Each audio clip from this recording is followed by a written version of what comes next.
Ini murni politik, tapi memang faktanya di lapangan apakah memang ini saat yang tepat untuk kritik? Indonesia terlalu didominasi oleh perasaan. Beliau adalah presiden yang paling banyak disalahpahami. Oleh kepala batu. Ya. Berani memimpikan bahwa Indonesia akan menjadi negara besar. Ya. Dan Pak Prabowo membuka pintu itu. Tentu semua anak bangsa bermimpi tentang itu, Bang. Tidak Bahwa semua orang berani bermimpi. Dan saya termasuk yang percaya bahwa Prabowo adalah presiden game changer. Soal inflasi pengamat? Apa mau bicara soal itu?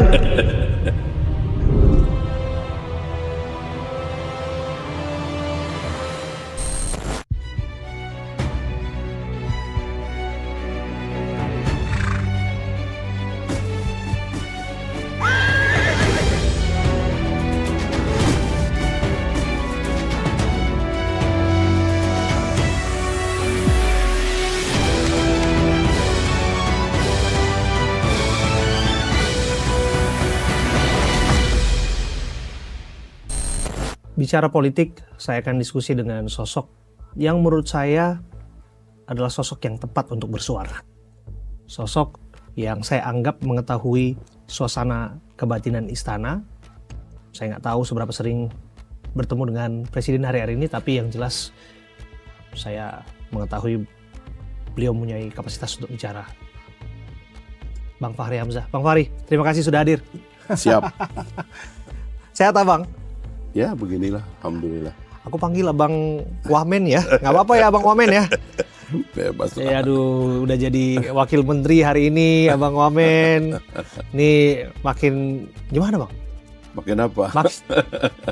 Enak di dalam, enak di luar. Enak, Ya, pasti makin harus tahu diri lah, kira-kira begitu.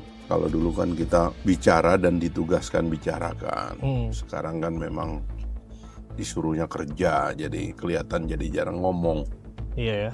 Ya saya gini-gini juga kan jarang nih, cuman karena dipanggil sama Bos Abraham kan kita datang lah kan. Memang itu politisi belum begitu tuh.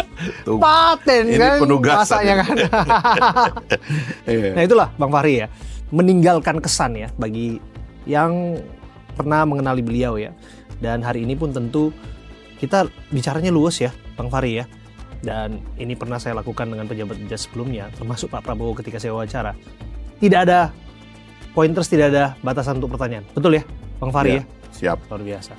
Tapi kalau bicara hari ini, di depan kita ada catur nih Bang. Nah, kalau catur ini bagi saya ini simbolisasi langkah yang menggambarkan lah keadaan hari-hari ini. Setiap langkah itu kan harus penuh perhitungan sekarang Bang. Setiap kebijakan yang diambil oleh pemerintah tuh harus berhitung, ada konsekuensi, kalau tidak tentu ada risiko akan dipatahkan, ada risiko akan diancam atau dimakan oleh lawan dan lain sebagainya Bang.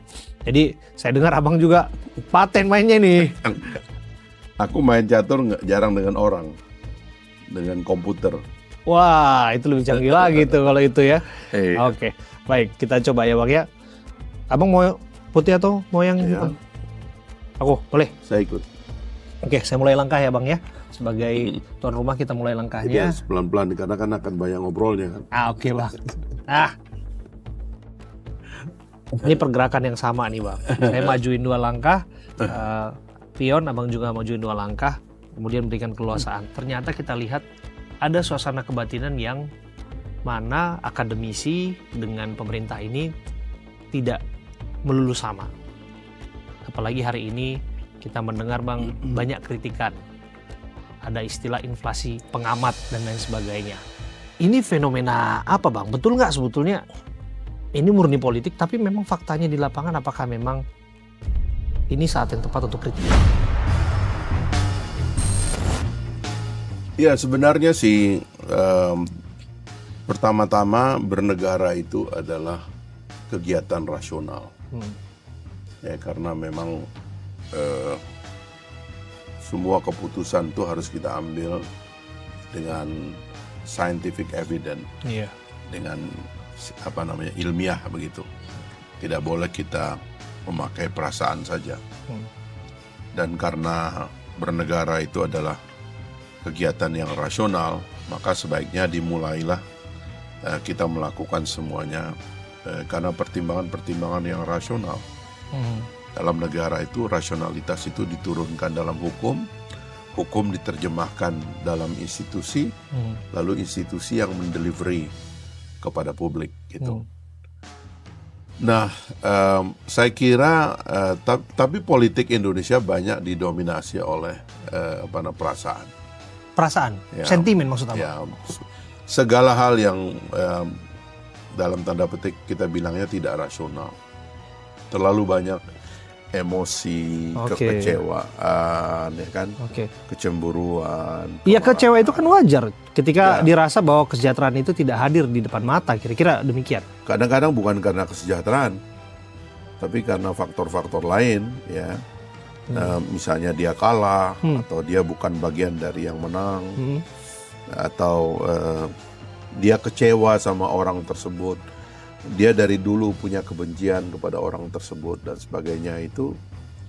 Ya kita lihatlah hari-hari ini kan ada politisi senior kita yang juga tiba-tiba keluar dan meledak gitu. Abang nyangka nggak sih Pak JK kayak gitu? Saya nggak bilang nama ya. Nggak apa-apa Bang, ini kan ruang ekspresi kan, bebas bicara. Menurut saya itu bagian dari politik kita masih didominasi oleh perasaan. Dan oleh sebab itu saya mengajak ya terutama kampus dan akademisi coba kita mulai pikirkan politik ini secara rasional gitu. Nah, kalau itu jauh lebih sehat bagi bangsa kita. Iya, kalau yang namanya bagaimana aspirasi kemudian juga kritik ya, BM junior-junior Abang ya, mereka juga bersuara kan. Apalagi UGM kenceng banget tuh, ada satu figur di sana. Tapi Abang tadi udah sebut tuh, sampai tokoh senior.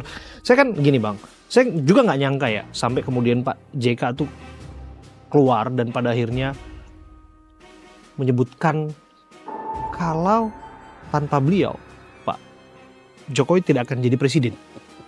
Nah, saya mau denger nih tanggapan Bang Fahri soal itu. Kalau Anda lihat seluruh anatomi pembicaraan saya dari dulu, itu saya menghindari bicara tentang orang. Ya. Berusaha tidak bicara peristiwa, tapi kadang-kadang itu penting. Dan saya berhenti pada hanya bicara konsepnya. Anda lihat pada pembukaan tadi. Karena membicarakan tentang orang itu kadang-kadang melahirkan subjektivitas. Dan orang itu rupanya punya itu tadi perasaan. Orang itu tersinggung, tapi kalau saya bicara pikiran itu tidak tersinggung. Pikiran itu tidak kecewa. Iya. Nah, itu sebabnya saya melihat peristiwa. Tadi saya sudah kasih frame. Betul. Indonesia terlalu didominasi oleh perasaan. Politisinya, akademisinya. Dulu saya berpikir soal agama ya. Tempat yang dimana emosi boleh diletakkan itu karena ada elemen irasional di dalamnya itu agama. Jadi orang beragama itu boleh tidak rasional, karena ada masalah iman di situ. Tapi kalau kita bicara ruang publik, bicara politik tentang penyelenggaraan negara ya harus rasional. Karena kalau kita basisnya adalah kecemburuan, kekecewaan, saya nggak suka aja ngelihat mukanya dia itu orang, dia bilang begitu. Nggak cocok saya sama dia, dari dulu saya nggak cocok, kayak gitu-gitu itu itu tidak baik dalam politik. Ya, tapi kan bisa juga disangkal ya Bang Fahri bahwa disebutkan ya ini kan beralasan, kalau disebutkan sampaikan kepada termul-termul. Ini kan sorry itu sih ya Bang, memang ada rasa di sana, memang pasti ada, tapi kan ada sebab ada akibat gitu Bang. Ada mungkin yang serangan yang didapatkan, terseret-seret kasus ijazah Pak Jokowi. Saya kenal Bang Fahri yang dulu kenceng sama Pak Jokowi. Bahkan saya pernah menggunakan ungkapan Bang Fahri untuk menanyai Menteri Keuangan waktu itu, Bambang Brojonegoro, bahwa presiden bisa di-impeach. Saya ingat ekspresi beliau berubah waktu itu. Ya mungkin kaget lah dengan pertanyaan itu. Saking kerasnya waktu Bang Fahri ada di DPR gitu. Abang lihat, inikah yang terjadi? Enggak. Kalau impeach itu satu proses yang rasional, itu ada rutenya itu. Dan itu ketentuannya itu disediakan oleh konstitusi. Mulai dari proses bertanya, menemukan jawaban dari pemerintah, lalu pemerintah tidak bisa jawab, dilanjutkan dengan interpelasi. Interpelasi nggak bisa dijawab, diinvestigasi dengan hak angket. Angket nggak bisa dijawab atau ditemukan sesuatu dalam angket, keluar hak menyatakan pendapat. Hak menyatakan pendapat itu menjadi tuntutan di sidang Mahkamah Konstitusi dan seterusnya. Itu ada prosedurnya. Kalau itu rasional. Yang kita bicarakan ini tren menjadi tidak rasional, apalagi karena ada orkestrasi dari algoritma sosial media yang memang memfasilitasi irasionalitas yang membuat orang marah, membuat orang kecewa. Post-truth era lah ya. Ya, membuat orang bereaksi, ya kan? Makanya saya dulu kan saya senang itu juga ya, karena anggota DPR memang kerjaannya itu kan bermain di ruang publik dan Parley, ya? Berbicara. Kan? Tapi setelah saya di eksekutif, saya tahu itu bukan ruang saya. Dan saya dari dulu juga, bukan cuma sekarang, menghindari kalau sudah ada elemen-elemen yang tidak rasional gitu. Misalnya soal ijazah itu. Itu kan menurut Abang nggak rasional. Sudah tidak rasional gitu, ya. Ada KPU, ada UGM, ya kan. Ada alumni UGM, ada segitu banyak orang yang mengerti siapa ini Pak Jokowi sekolah di mana, ya kan?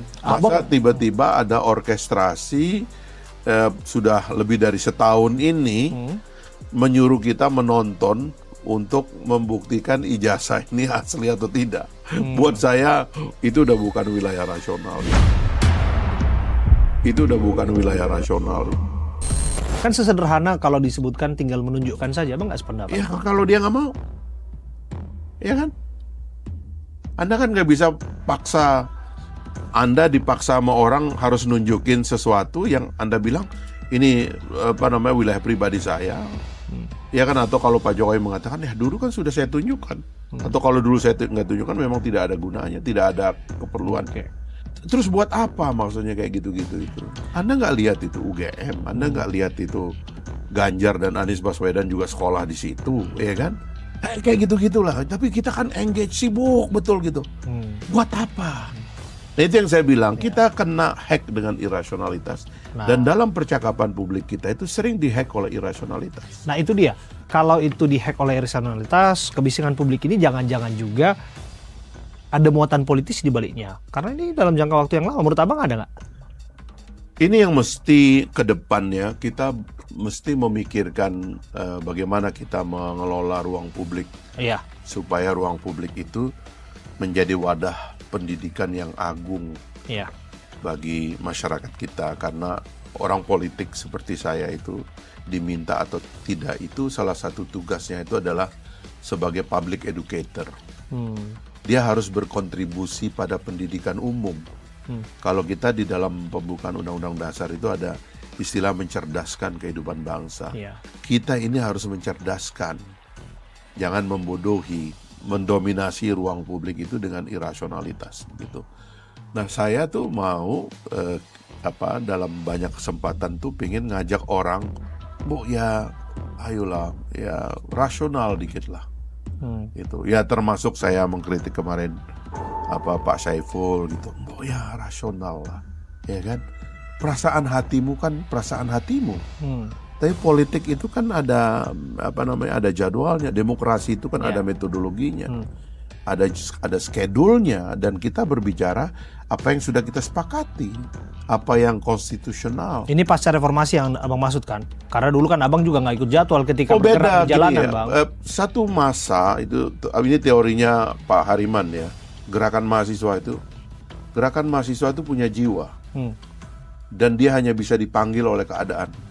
Dan waktu itu kita tahu bahwa rezim ini sudah terlalu lama, kezalimannya itu sudah terasa.